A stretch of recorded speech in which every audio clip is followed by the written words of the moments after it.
Selamat sore rekan-rekan semua dari berbagai media.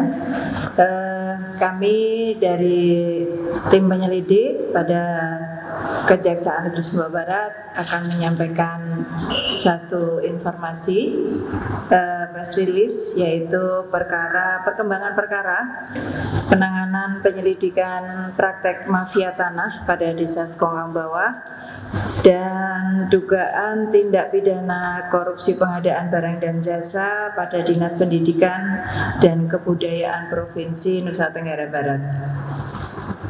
Pada hari ini Senin tanggal 20 Mei 2024 bertempat di kantor Kejaksaan Negeri Sumbawa Barat, kami tim jaksa penyelidik pada Kejaksaan Negeri Sumbawa Barat setelah melakukan ekspos menyepakati untuk meningkatkan status penanganan perkara dari tahap penyelidikan ke tingkat penyidikan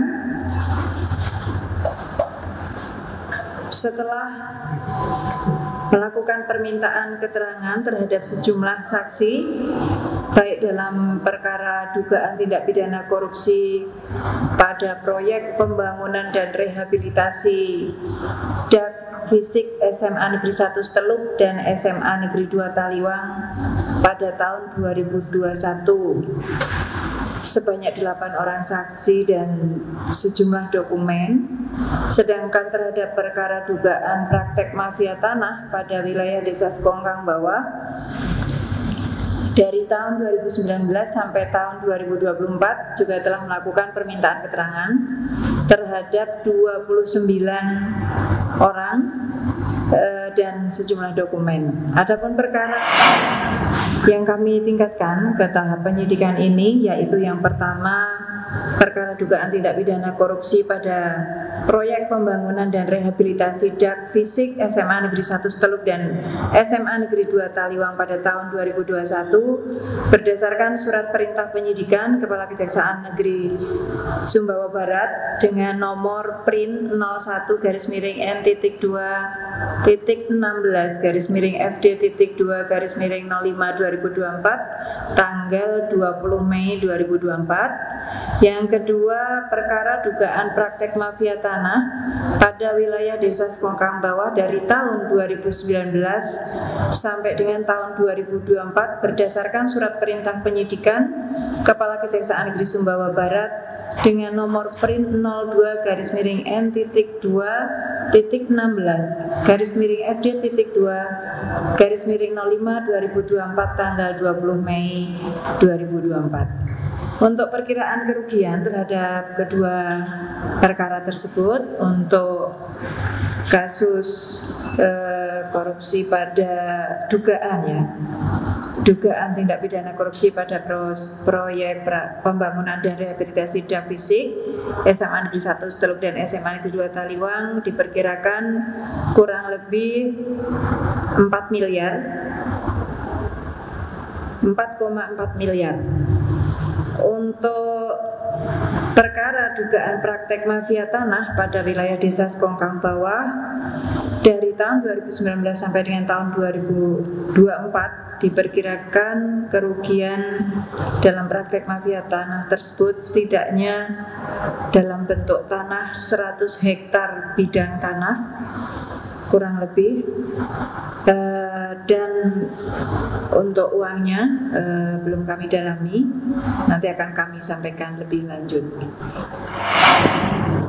Sebagai hasil perolehan praktek pungutan liar dan manipulasi data, bahwa terhadap dua perkara tersebut pada hari ini sesuai hasil ekspos tim jaksa penyelidik pada Kejaksaan Negeri Sumbawa Barat dinyatakan layak untuk ditingkatkan penyidikan. Demikian informasi yang dapat kami sampaikan. Untuk selanjutnya kami persilakan pada rekan-rekan media untuk bisa tanya jawab. Ya Bu, dari terkait sudah ada audit investigatif dari BPKP, mungkin itu aja dulu. Terima kasih. Baik, terima kasih. Saya tanggapi. Untuk dugaan praktek mafia tanah pada Desa Sekongkang Bawah, ya. Kita sendiri di Kejaksaan Negeri Sumbawa Barat, sebagaimana dalam penyampaian informasi yang sebelumnya, sebetulnya memang secara tertutup kami sudah melakukan pengumpulan data dan keterangan terkait perkara dengan terdakwa Saudara Sudirman sebagai terdakwa, ya, sebagai Kepala Desa Sekongkang Bawah yang dilakukan OTT oleh penyidik Polres Sumbawa Barat yang sudah kita sidangkan dan sudah diputus oleh Pengadilan Negeri Tipikor Makassar tingkat pertama dan sekarang masih upaya hukum, ya, masih upaya hukum banding. Itu terkait pungli dan hanya merupakan kegiatan secuil dari sekian banyak praktek-praktek mafia tanah yang terjadi. Sehingga yang kami dalami ini hal yang berbeda. Karena kalau untuk objek yang sama kita tidak bisa tangani lagi, itu namanya nanti nebis in idem, ya. Ini hal yang berbeda dan kemarin yang kita lakukan dari dulunya pengumpulan data dan keterangan masih secara tertutup di bidang intelijen, kemudian selanjutnya sudah diserahkan ke Seksi Tindak Pidana Khusus dan sudah dilakukan penyelidikan, diminta keterangan-keterangan dari orang sejumlah 29 personil sampai hari ini sudah, kemudian dokumen, data, keterangan, bukti transfer dan lain-lain, warkah-warkah sertifikat tanah. Nah, itulah yang hari ini kita tingkatkan pada tahap penyidikan. Mohon doanya dari rekan-rekan semua, nanti semoga kita dapat segera untuk bisa menetapkan tersangkanya setelah kita melakukan pemeriksaan saksi-saksi dan mengumpulkan alat-alat bukti. Itu terkait penanganan perkara dugaan mafia tanah.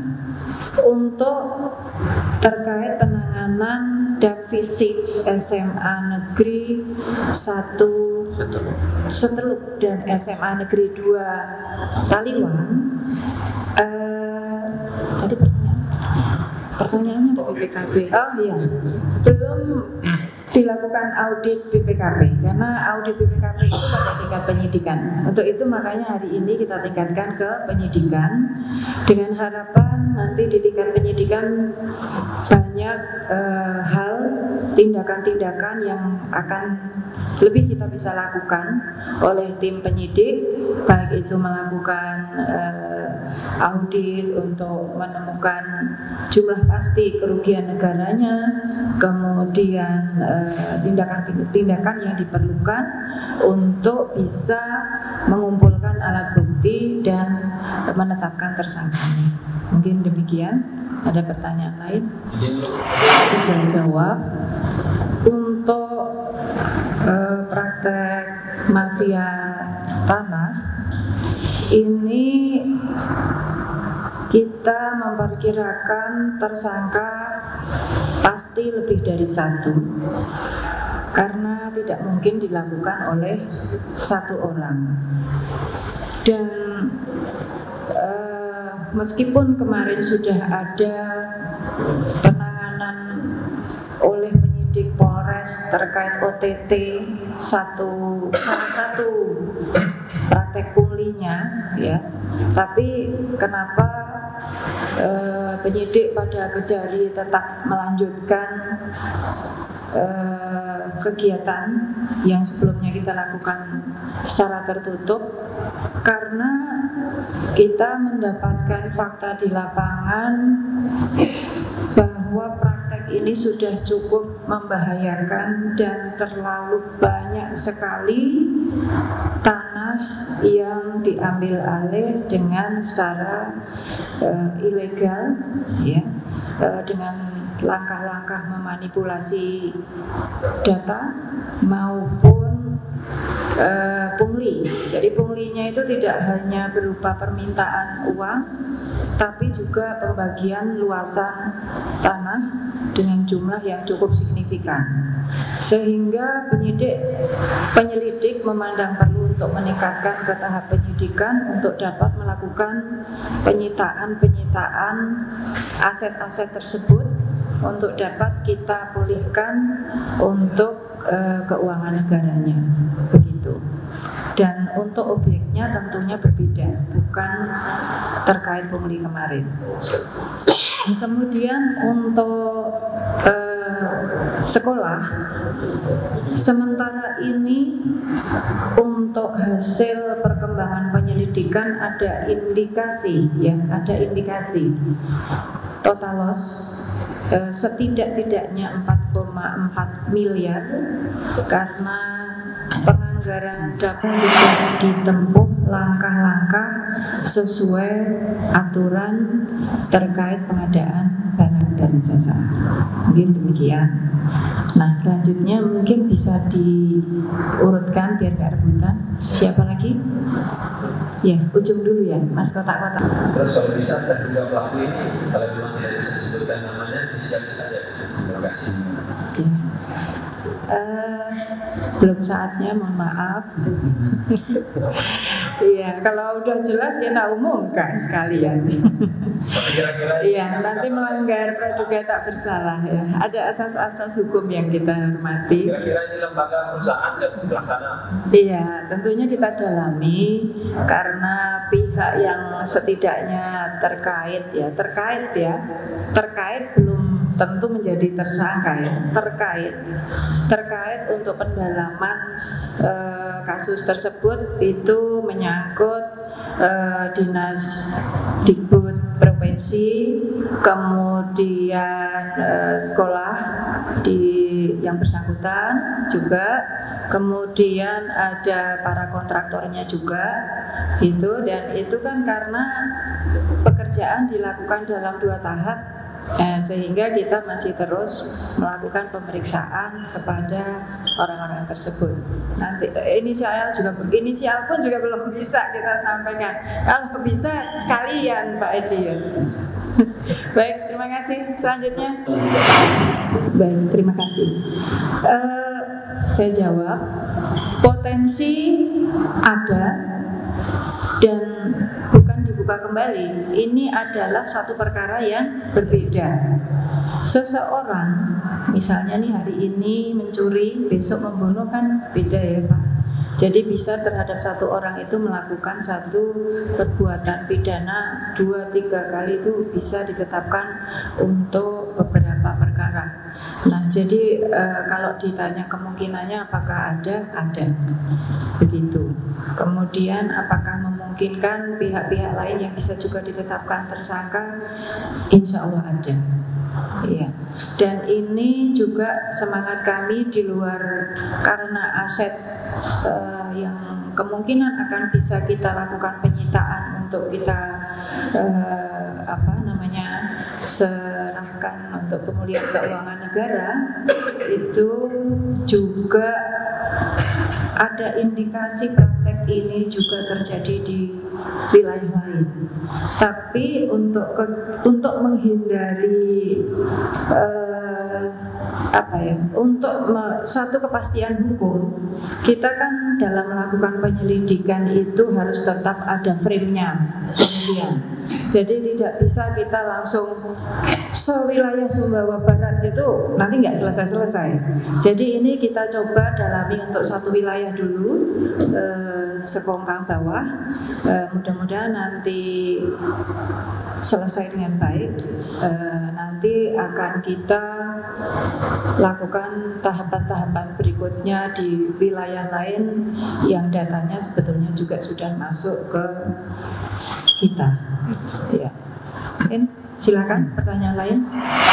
Ya, ya ini upaya kejaksaan ya, karena banyak yang resah banyak laporan pengaduan yang masuk, sehingga ini kita jadikan sebagai salah satu upaya dan pintu masuk untuk menangani kasus seperti itu.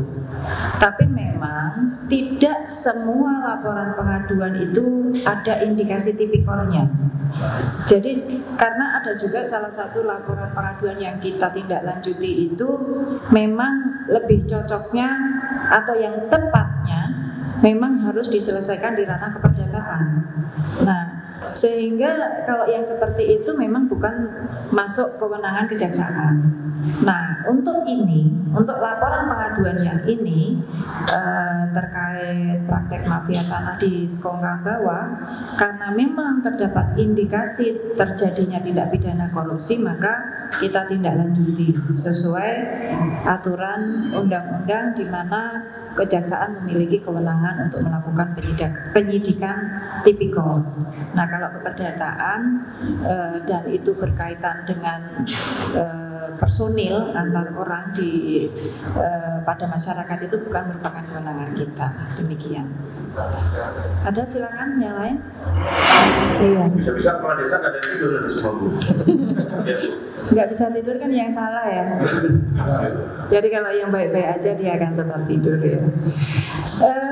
Indikasi itu ada, ya, laporan pengaduan terkait desa lain ada.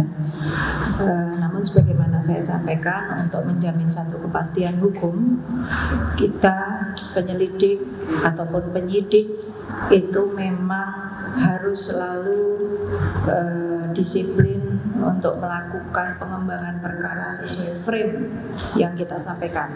Jadi nggak ada cerita kita ngomongnya penyelidikan di desa Sekongkang Bawah tapi nanti sporadik, itu tidak boleh ya, karena itu menimbulkan keresahan dan ketidakpastian hukum. Nanti ujungnya hasilnya, outputnya apa, kinerjanya.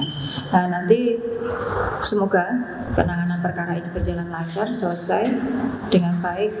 Kita akan melangkah ke wilayah-wilayah lain yang juga memang ada indikasi untuk itu. Tapi silakan, karena penanganan perkara itu kan tidak ada pembatasan, mau jumlahnya 1, 2, 3, 4, selama itu memang masuk dalam kewenangan kami, akan kami tindak lanjuti. Jadi silakan kepada masyarakat yang memang mengalami sebagai korban boleh, ataukah mengetahui, ya, itu silakan menyampaikan laporan pengaduannya, baik boleh datang langsung ke PTSP, boleh menghubungi Kasih Intel, boleh juga melalui aplikasi kita Silapo. Ya, di Silapo itu lengkap, bisa diisi dengan lengkap identitasnya, kronologinya, nomor HP-nya, kemudian bisa mengunggah data dan dokumennya. Jadi tinggal akses melalui Google atau Chrome, ketik Silapo itu nanti sudah keluar kok aplikasi kita, dan silakan masukkan nomor handphone yang bisa dihubungi, karena nanti SOP-nya teman-teman operator akan memastikan bahwa pelapornya itu bukan fake atau palsu. Nanti selanjutnya akan ditelaah dan ditindaklanjuti oleh Kasih Intel untuk dikumpulkan data dan keterangan. Demikian. Jadi untuk Silapo itu sudah ada SOP-nya. Kalau memang itu nanti hasilnya apa. Jadi kalau misalnya masuk ranahnya Datun, ternyata ada orang yang mau minta pelayanan hukum, ya diserahkan ke Datun. Kalau misalnya ada indikasi tipikor, diserahkan ke Kasipitsus. Tergantung apa masyarakat yang dikeluhkan ataupun dimintakan layanan dari kami. Gitu. Jadi tidak perlu khawatir, tidak perlu cemas tadi, Mas. Jadi kalau yang berjaket hitam dan terlambat, ya. Jadi kalau misalnya ada masyarakat yang ingin melapor, silakan bisa akses melalui Silapo, kerahasiaan data dan identitasnya kita jaga.